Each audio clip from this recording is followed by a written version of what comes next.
Welcome to the Happy Saver podcast. I'm Ruth, a blogger on personal finance here in New Zealand. And on this podcast, I tell the stories of Kiwis and their experiences with the money in their lives. You will hear helpful, relatable stories from Kiwis who are giving their tips and point of view on personal finance here in New Zealand. And personal finance is indeed deeply personal. This week, I'm telling you all about Catherine and her husband Luke. And brace yourselves for an interesting ride. Life was sailing along pretty well, all things considered, until more recently when they hit a few bumps in the road. But, c'est la vie, sometimes we think we are headed in one direction, but a fork in the road throws up a few other suggestions. All will be revealed shortly, but before I tell you all about them, I just have a quick message from Hatch, today's sponsor. I'm excited to have Hatch supporting today's episode because, for the first time, they make investing in the world's most recognisable companies and funds easy and affordable. Hatch is Kiwi Wealth's digital investing platform. As part of the Kiwi Group family, they are 100% Kiwi-owned and are committed to helping Kiwis live their best lives.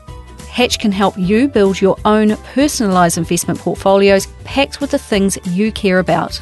It's smart to invest regularly for your future, and now is as good a time as any to start. But knowledge is power, so kick off your investing journey with the Hatch Getting Started course. The Getting Started course can give you the confidence to invest when you're ready. Daily emails will teach you everything you need to know to buy your first shares on the US share markets, and best of all, it's free. To learn more, head to hatch.as/thehappysaver start investing.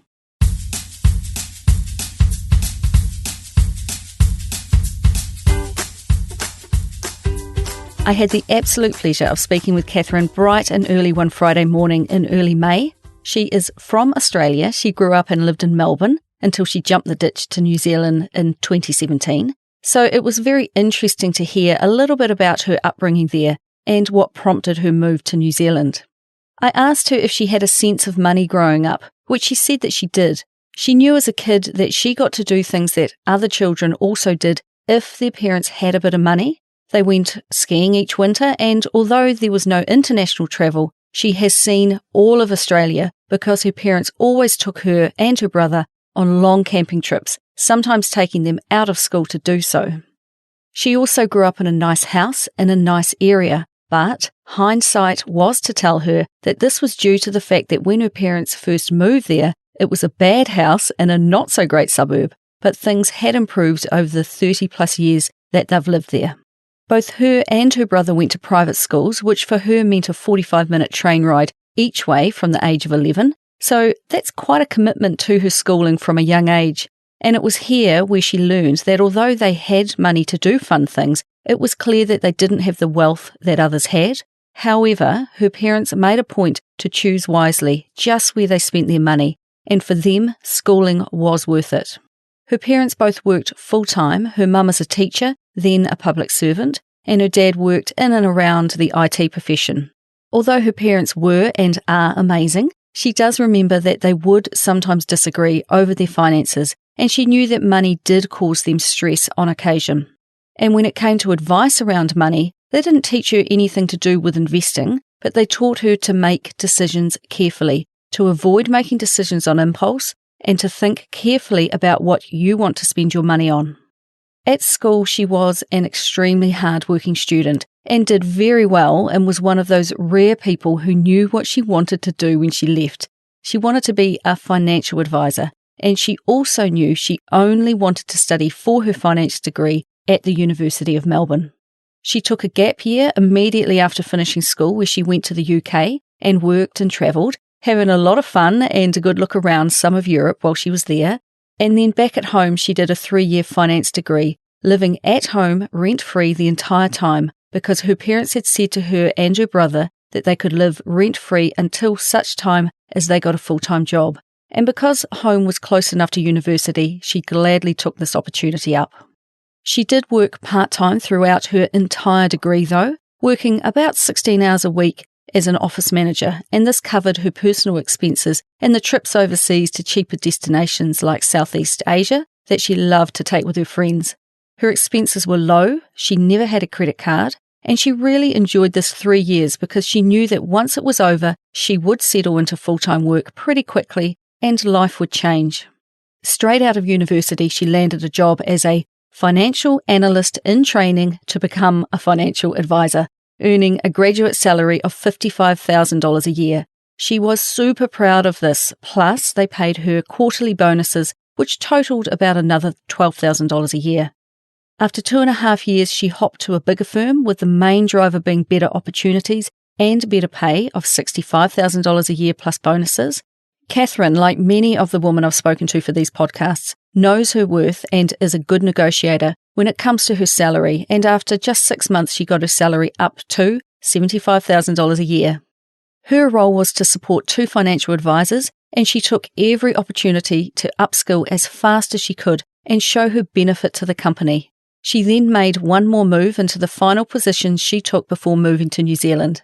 She negotiated a salary of $95,000 plus bonuses. Not bad for someone who at that point was just 6 short years out of university. I asked her what being part of the financial advisor industry was like. Varied was her answer, as each firm she worked for had different investment philosophies. The first one was a direct broking firm, so she got to see firsthand how hard they worked and the hours they put in to get the edge for their clients, regularly starting at 7 a.m. and working through to 11 p.m, running the company very much like a small investment bank. And this had her thinking, was it worth it for the dollar outcome for the client, and was it worth it for her time? The second firm she called their way of investing as indexed with an edge, where they were semi-active traders. They did a huge amount of research, and she started to see how a fund management firm actually worked. And the final job was working with individuals with ultra-high net worth. It was a female-led advice firm, and the philosophy of the CEO was that the bulk of their investments were index-based. They did work with brokers to buy and sell individual shares, but that was considered fun money on the side for their clients, not for actually making money. The vast majority of it was index investment, and that was when Catherine really started to dig in and learn more about active versus passive managers and the difference between their investment approaches. And it was into these passive funds that she started to invest herself. By this point, she had met Luke, a Kiwi who had been living in Australia for 10 years by that stage. He had trained as a pilot in New Zealand and moved straight to Australia to take up his first role. Unfortunately for him, this was just as the GFC hit, and his contract with Qantas was cancelled before he could even start work. So after a time, he began flying for Jetstar instead and was to stay with them for many years. When they met, he actually already had plans underway to move back to New Zealand. He had also just gone into partnership with family back home and bought a small investment property, but his plans to move home were pretty quickly cancelled after he and Catherine realised that they had a future together. I asked her about Luke's upbringing with money and if it was different to hers. She said that his parents are no longer together, but she said that his mum does not handle money particularly well, and his dad is very secretive when it comes to money. And perhaps partly because of this, her and Luke talk about money a lot and have done from early on in their relationship. It has always been a regular topic of conversation, given the fact that she was working in the financial industry, and because at that time she was beginning to work with her own financial advisor, and he agreed to see this advisor too. Catherine was debt-free by then and looking to invest, but Luke had some consumer debt and a student loan back in New Zealand, plus his part share in a house. Their financial advisor said that they needed to have it all out in the open if they were going to move towards shared goals. So that's what they did. It is critical that a couple be on the same page when it comes to money, otherwise they will work against each other instead of together. The financial advisor focused on him paying off his personal loans, which he did, while she helped Catherine invest, and by the time they merged finances, they had similar investment balances. I was interested to know why a financial advisor would use a financial advisor themselves. She said that when it came to the boring stuff like organising insurance and making sure their super was sorted, she did not want to do that at home, having done it all day at work for everyone else. They use a fee-only advisor, meaning that they were not getting a kickback by recommending particular investments, and having a third party to rationalise their two completely separate financial situations, goals and experiences was really useful. Their advisor was able to show Luke that he was spending $10,000 more a year than his very high net salary, also known as spending more than you earn and living beyond your means. something he was completely unaware of, and she helped him get on a good budgeting plan and have someone who was not his girlfriend keeping him accountable.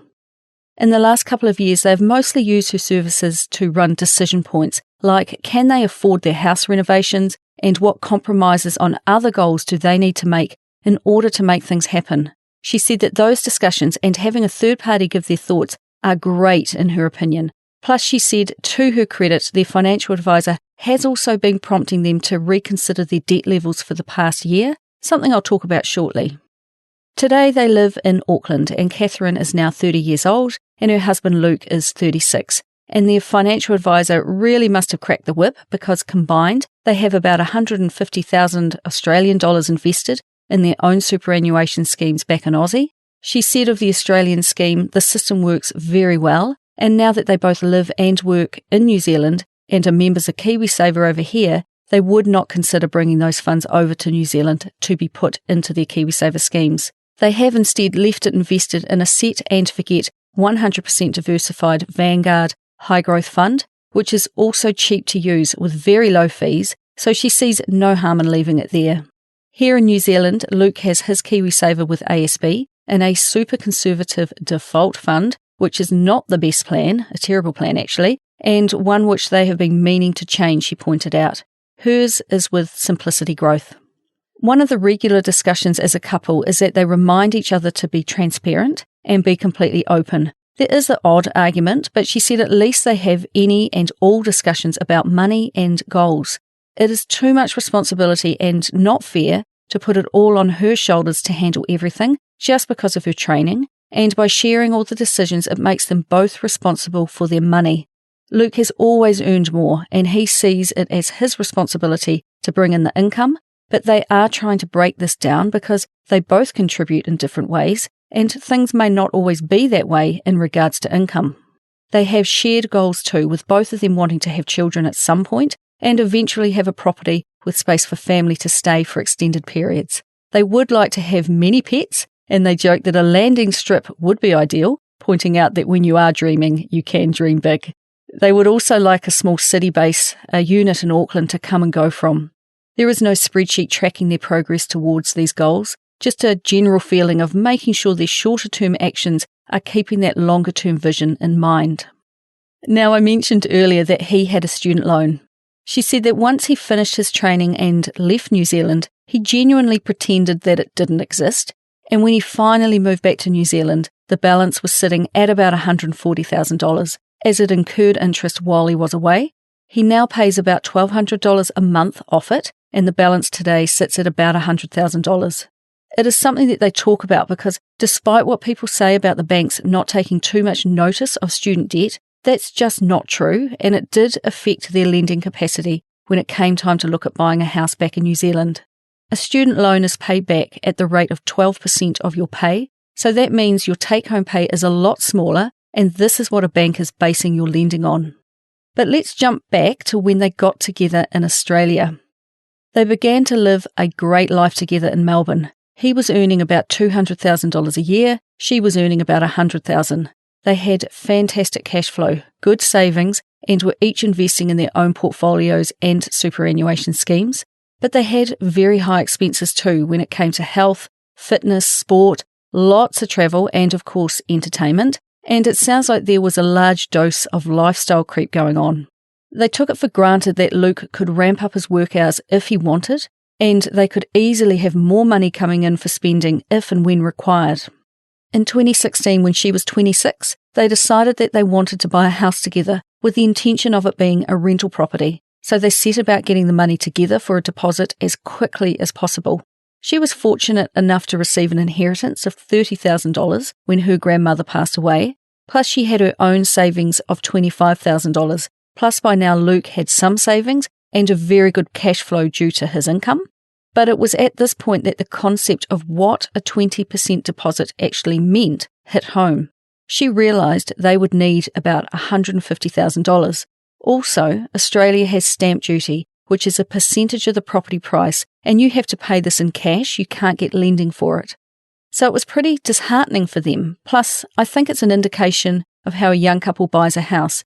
Instead of spending years preparing for this moment by setting aside a large chunk of a large salary to build up a large deposit, a decision is often quite quickly made to get into the housing market. So it's often a bit of a lolly scramble to bring the deposit together. And I'm speaking from experience here when I recall that 1 month Johnny and I were renting, the next we were looking for a home, having not really considered how to get the deposit together. So they readjusted their expectations and realised they could only afford a $450,000 house in Melbourne, and that amount actually bought you very little, even though they were looking 20 kilometres out of the Melbourne CBD in the northwestern suburbs. So her parents stepped in and offered them a family loan of $30,000, legally signed up with market rate interest. They also used a buyer's advocate to find their first house, for which they paid a flat fee of $10,000. They were looking for an investment property because they knew at some point they would be moving to New Zealand, and they fully recognised that they didn't know their stuff, so they knew they needed help to find the right house in the right area. It was just too big a commitment to make a mistake, and they were both too busy at work to look. And I could see how this advocate could be worth the money they charged, as they sourced all the properties, did a full analysis on each property for them, and even went to auctions and bid for them, which she said was extremely beneficial, as they avoided getting sucked into overbidding for a property. And they found a property within about 3 months and purchased it for $475,000. They were both living with her parents at this time and paying rent by now, I should add, and their intention was to rent their own property out immediately, but they had a couple of small renovations to do first. And as is always the case, these pretty quickly turned into larger renovations, which was obviously a concern. In essence, they had purchased 2 houses. There was a 3-bedroom main house at the front with a standalone bungalow at the back, and if they could tenant them separately, they could increase the rent. So up went a fence to make the properties feel separate, and in went 2 distinct and separate access points to the houses. They spent $35,000 over both properties, and she knows this because she kept detailed spreadsheets throughout the process to stop them overspending, putting in a new kitchen, new bathroom, and many other upgrades. And with the help of her dad, they did whatever they could themselves, but it meant for the first year they remained without tenants while they renovated. All the while there were tax nuances, not worth going into for this podcast, but suffice to say that the stamp duty they paid was a far lower amount of $23,000. Now, soon after this, the plans to move to New Zealand began to firm up when Luke secured a job with Air New Zealand. They thought it would be cheaper to live in New Zealand, which she said in hindsight was a gross understatement, so they saved up about $20,000 to cover moving costs to Auckland and setting up once there. Before leaving Australia, they also refinanced their rental property so that they could get the equity that had started to build up out of it. And they had it sitting there available to spend because they knew that once they moved, they would be prohibited from releasing this equity. With Luke, he knew he had a job, but he didn't know the start date. So because she had finished up with the company she was working at as a financial advisor and didn't have a new role, she decided to move first, moving to a flat they'd found in Auckland in March 2017. But his transfer happened more slowly than they anticipated, so for the remainder of that year more or less, he lived and worked in Australia while she was over here. It was an odd arrangement, but just the way it had to be done. Once over here, an Australian financial advisor she knew offered her a part-time role here in New Zealand, and they were more than happy for her to work remotely. She was not sure if she wanted to go through retraining to be a financial advisor here in New Zealand, so she settled into this role, which was perfect as it gave her free time to look for other opportunities. And in July 2019, she settled into her current role, working for a New Zealand fund manager, earning about $85,000 a year. There was a lot of going back and forth between the two countries whilst they juggled their job changes. He had a lot of annual leave, so they also took some great trips overseas together during this time. And then finally, in January 2018, he moved home to New Zealand, taking an almost 50% pay cut in the process, due in part to now working fewer hours, bringing their combined incomes down quite a bit. Like I mentioned before, although they thought living here would be cheaper than Australia, that was not the case, and although they moved here with a large cash cushion, an emergency fund and savings, she said their downfall in the first year of moving back was that they let a few things slide and didn't quite adjust their lifestyle to fit in with their reduced income and the costs of living here. And she said that in hindsight, they maintained a lifestyle they didn't really need to.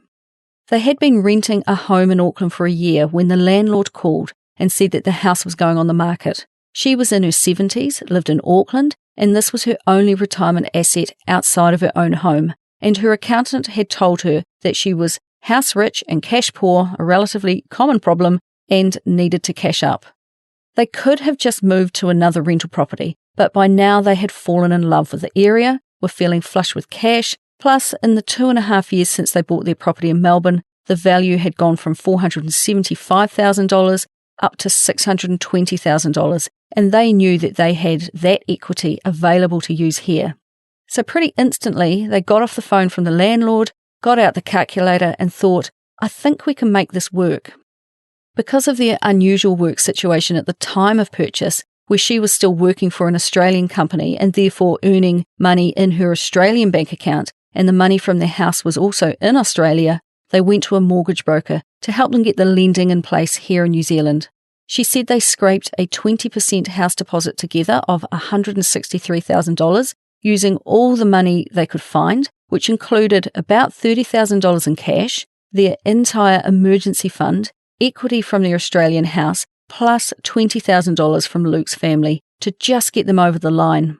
They negotiated with the owner and completed a private sale to the tune of $814,000, taking on another mortgage of about $650,000.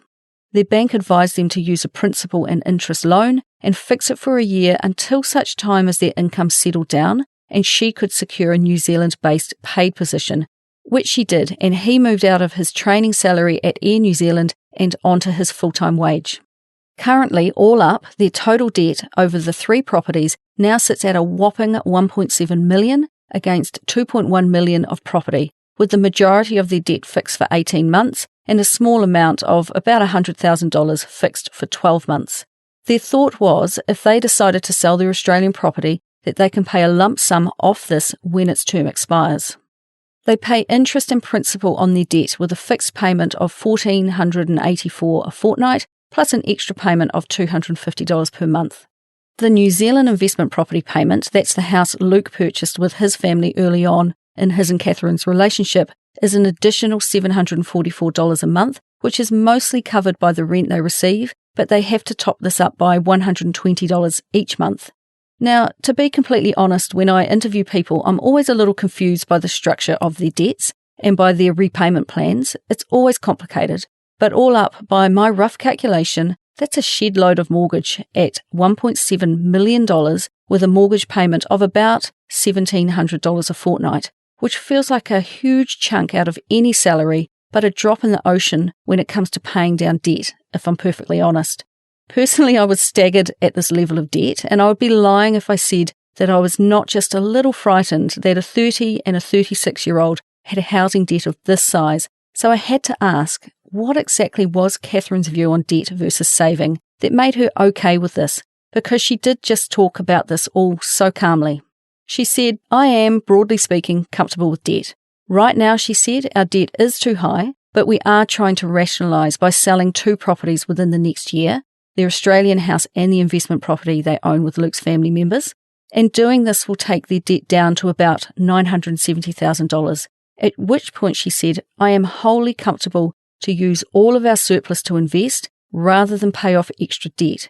Debt reduction above their principal and interest repayments has not been a focus for them up till this point, and becoming debt-free is not really their goal. Right now their goal is moving money from fixed assets, or their property, into more liquid assets like shares, which also has the side effect of reducing debt.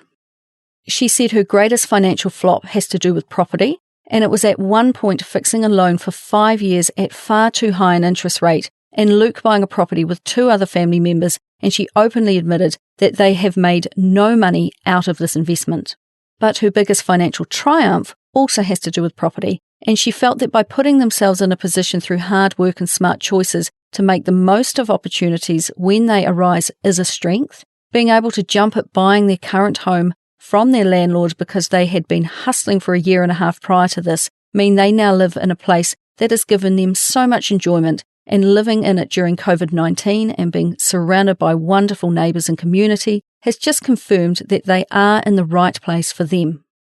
After getting the lending in place to buy their current home, there was no money available for renovations when they first purchased it. They could wait, and they adjusted their lifestyle so they could afford these new debt repayments. Their downfall was that because they had sunk every single available dollar they had into securing the property, they had also used all of their emergency fund, so there was no money available to fight any financial fire.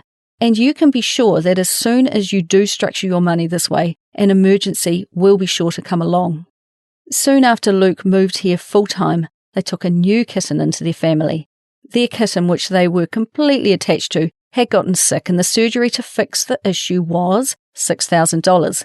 They didn't have pet insurance, this was their baby, and it was a fixable illness. So they just had to keep saying yes to each procedure as they could not cope with the alternative, which was euthanasia.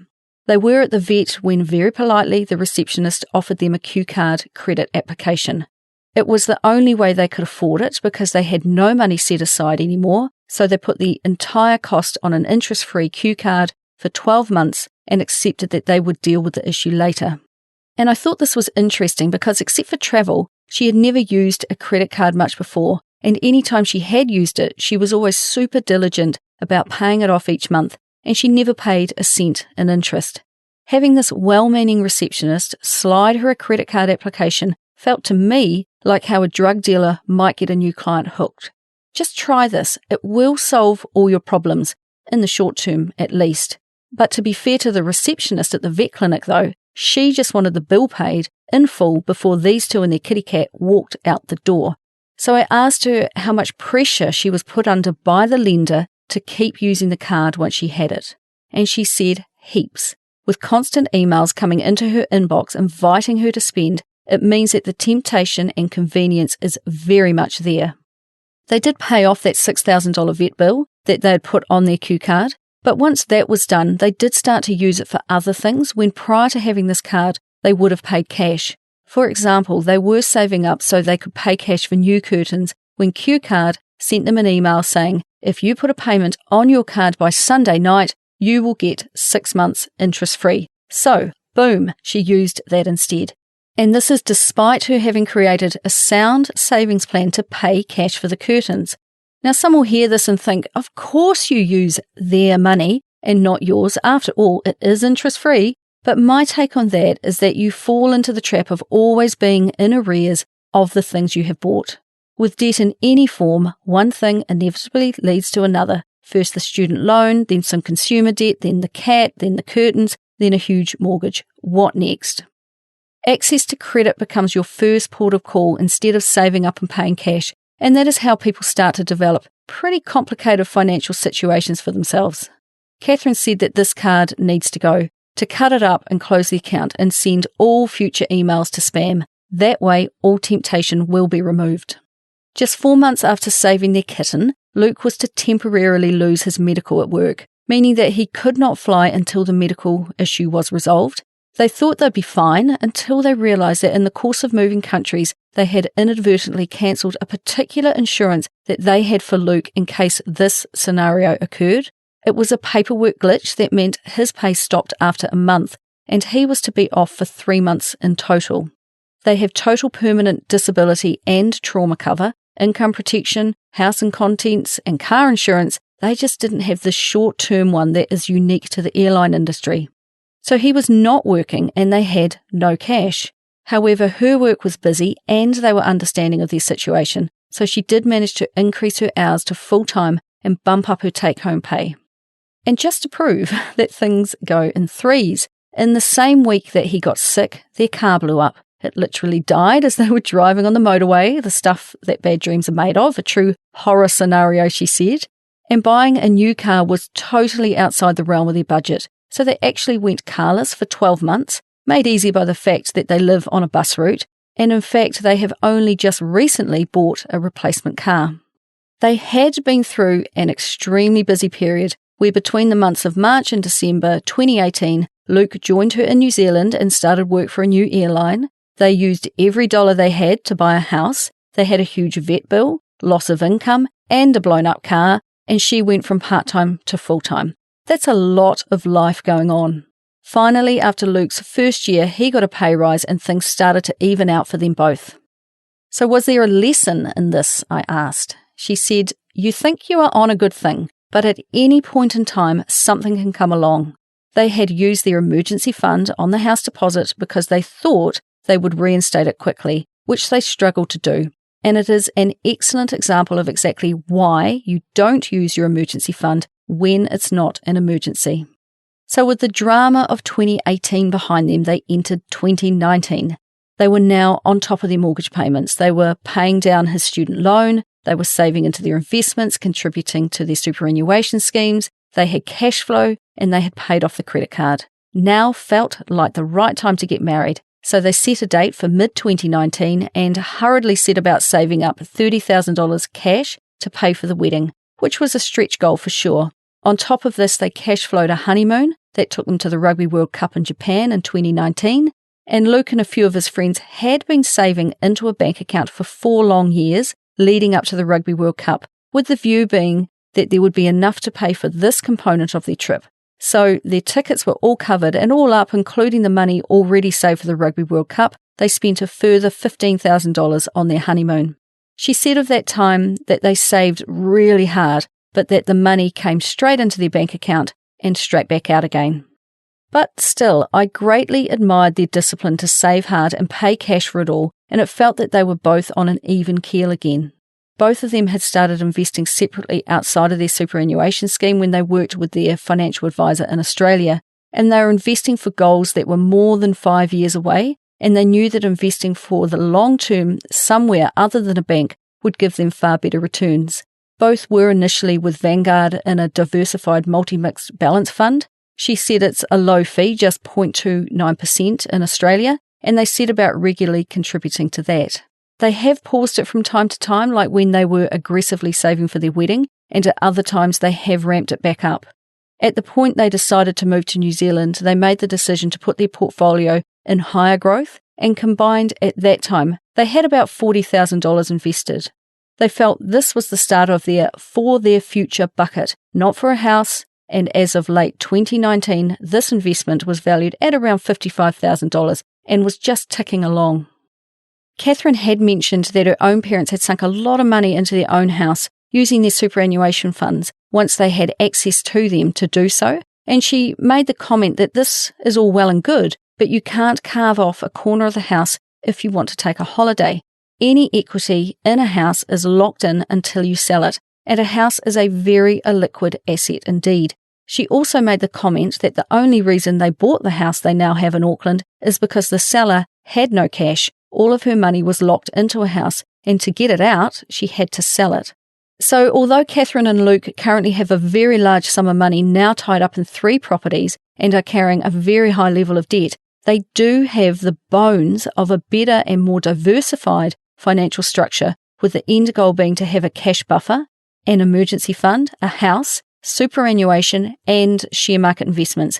They are by no means there yet and are still extremely heavily weighted in property. And after chatting, I can see that their current situation is somewhat precarious, but their end goal is sound and they will hopefully get there in time. When they got to the end of 2019, they took stock of their situation. She was in full-time work that she was loving. Luke had settled into his job and their cash flow was strong. All of the various components that made up their life were ticking along and they were managing well. They had planned for 2020 to be the year of saving and investing, with the short-term view being to carry out some house renovations on the place they live in and also to begin thinking about saving up for a future maternity leave in the next couple of years. So based on this, they decided to try to sell their house in Australia, and it went on the market at Christmas time. Now, I was surprised at this, given that they had intended this to be a rental property and had done their calculations, which were based on them holding onto this property for the long term. They had also renovated it with this in mind, but it was actually the fact that Australia has made a significant tax change for how they treat property for non-tax residents that has triggered the selling, and they thought, let's just put it on the market and see what happens. It passed in at auction and went to negotiation. They had a signed contract, but the buyer pulled out within their 3-day cooling off period. They received another offer that they turned down, and fast forward to March and COVID-19 hits. And this has Catherine thinking, holy shit, maybe we should have taken that lower offer and we should absolutely sell the house before house prices drop.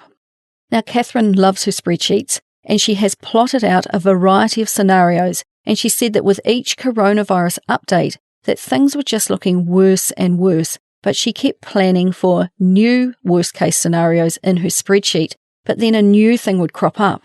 They got to the point of thinking, holy moly, you have to take a step back and just pause. They felt they were making decisions based out of fear, and they didn't want to do that. After all, that was the one piece of advice her parents offered her all those years ago. So her parents put their hand up and have said, we don't want you to panic and sell an asset. If you are doing a fire sale, we want to know, as we will support you so you don't have to do that, which is a huge lifeline.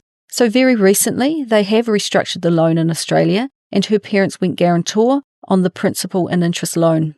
They received another offer on their house, only to have that guy lose his job due to COVID-19. Then, 2 days later, one of their tenants lost their job, putting their ability to pay rent in jeopardy, as they were a single-income family with a small baby. And as we all know, COVID-19 has had wide-reaching implications for each and every citizen, and Catherine was feeling this firsthand. By this point, they also thought that Luke's job here might pause as airlines stopped flying. And also at this point, they were both living with friends while they carried out renovations on their Auckland house. And when our government gave us a 48-hour warning of a level 4 lockdown, they frantically moved back into their newly renovated, but nowhere near finished, home. And things continued to worsen, and they knew that it was likely that Luke would be made redundant, and this happened right at the end of April. They have had the last 4 weeks of it, she said. It has been a truly tumultuous time, she said, and I honestly didn't know when I rang her up to have a chat on that Friday morning in early May that this was the situation that they were facing. So where to from here? Well, a lot has happened as they moved to quickly analyse the situation and plan their route ahead with calm and cool heads. Luke has been given a long notice period. He will be paid for the next 3.5 months, and they are both running the numbers and working on putting a plan in place to tackle the coming months. He can keep his options open with Air New Zealand, so they won't take the redundancy that is being offered. They have the option to take this at a later date if they want to, and by doing it this way, he is keeping his foot in the door for when the airline industry begins to rebuild again and needs more pilots. Their New Zealand bank has given them an interest rate reduction on their mortgage, and their Australian house is still on the market, and they have had another offer, but it's $40,000 below another offer that they rejected, and would mean that they would come out with about 120,000 Australian from the deal. And she is struggling with this, so they are running the calculations for riding it out and holding onto the property to prevent a fire sale at a loss, while hoping that the house price holds up. But then, of course, they have the added issue of hoping that their tenant finds another job fast, or they'll have to find a new tenant entirely. Their initial thought with the money freed up by selling that property was that they would put it into their Australian share investments, but now they are not so sure, and she is feeling the need to reset her goals for 2020. After all, it was meant to be the year of making money.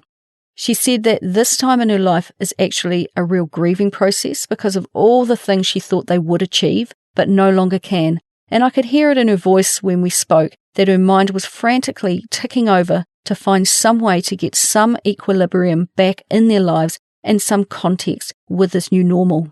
And remarkably, she is managing to do this. She is an optimist at heart, and that is the battle half won in my view. Winston Churchill said, "A pessimist sees the difficulty in every opportunity, an optimist sees the opportunity in every difficulty." He also said, "If you're going through hell, keep going." Now, despite all the balls they are juggling, she is remarkably calm and very observant of what is going on around her and how they can position themselves to get through this okay.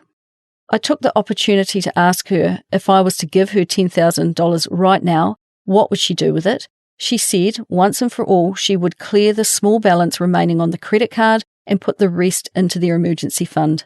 But she said if I had asked her this just 3 short months ago, she would have put the whole lot into their share portfolio. Times have changed, however, therefore so has her plan. They are controlling what they have control over and are focusing and thinking about what expenses they can cut out that are just not important now and what goals they can still achieve. And the goals are no longer monetary ones, but are simple yet achievable ones instead. They want to have their nephews over for a sleepover more often. They want to go fishing with their neighbour when lockdown ends because they always offer, but they have yet to say yes. They want to have a dinner party with more than 4 people now that they have a living room and a table that holds 8. Instead of visiting friends in Australia as they have always done, they want to ask them to come and stay with them in their Auckland house instead and enjoy a beer at home with them. And they will stay home now to eat and drink instead of always going out to a bar or a restaurant as they did up until COVID-19 hit. They have created a lovely home, she said. Seems a shame not to invite others over to enjoy it. Up until now, they were paying themselves each an allowance of spending money. That's now stopped. Their financial advisor in Australia has been put on hold as well, as it's all about cutting any expense that is not totally, absolutely necessary. They had lent some money to a family member and they have begun to pay it back, so this will be a welcome and regular payment into their account. Luke has already started to pick up a little bit of work, so he'll double down on his efforts here and the job hunt will begin in earnest. And I neglected to ask, but I suspect that any additional payments to a student loan have also stopped at this time as well, and payments into their investment accounts in Australia have also stopped for now. Now, dialing into all of these things has focused their attention fully on their income and expenditure, and with these changes, this will get them on a break-even using her salary alone. In the past, if ever they have needed a quick cash injection, Luke would just work a bit more, but that is now no longer an option. So the only thing they can do is cut back while he looks for work.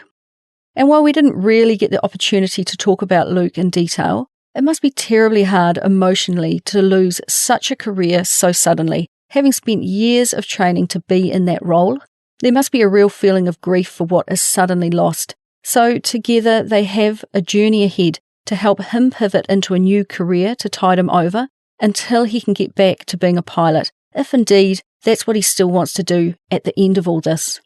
After all, out of adversity comes opportunity that you may have never considered, so who knows what the future holds. The fact that they have such a strong marriage is going to be a true blessing in helping them get through this. There is renewed focus on their financial habits, the things that they just automatically do with their money, like they have money transfers into various accounts on the day they receive their pay, so everything is allocated immediately. They track their budget on a spreadsheet that informs those money transfers, and they check in on this fairly regularly, even more so at the moment, just to see how they're going. And they have everything on direct debit where possible, so they only leave the house with their bank cards which are attached to their fun money, and that fun money budget has been slashed as well at the moment, and that means, she said, that extra spending at random is nigh on impossible. Catherine's elevator pitch, or her sentence that would sum up her approach to money is, know the detail to inform your decisions, but don't get analysis paralysis because you've got to live your life too and have some fun, something that must be a little harder to live by at the moment. Now, over in Australia, their government has given everyone the opportunity to pull a total of $20,000 from their superannuation fund, but this is something she has said a firm no to. By doing this, they will just be shortchanging themselves in their retirement because that $20,000 left invested will be worth far more to them in retirement than it is right now. In her case, probably about $80,000 more. So it's short-sighted thinking to take it out now. Obviously, they also have some money invested in Australia in Vanguard funds, which is accessible, but cashing that out is also off the table because this was always set up as a very long-term investment, and there are a lot of other levers she can pull before having to reach for this. Accessing any of this money would be an absolute last resort, and I admire her for this because I think the same with my own investments. That investment may as well not even exist for her because it's not entering her thinking at the moment. They began it as a long-term investment, and that is where it will stay. And to succeed at investment, if you dance in and out of the market, you are 100% likely to lose out over the long term. So, although they have a few fires burning here in Auckland, they can be managed without using the money or by drawing out of their Australian super schemes. So, what with everything going on at the moment, I asked her if she could retain all of the knowledge that she has today regarding money and could go back to her 15-year-old self and start again, what would she do? She said she wouldn't change much and is so glad she spent money on things when she was young that she really valued, like saving up for her first car and travelling and living overseas. She would say to her younger self, start saving more earlier, but she was still happy that she started investing when aged 25, because any earlier and she probably would have stuffed it all up. She would say to herself, having cash and savings is important because that lets you make the most of opportunities. So save that bit extra when you can.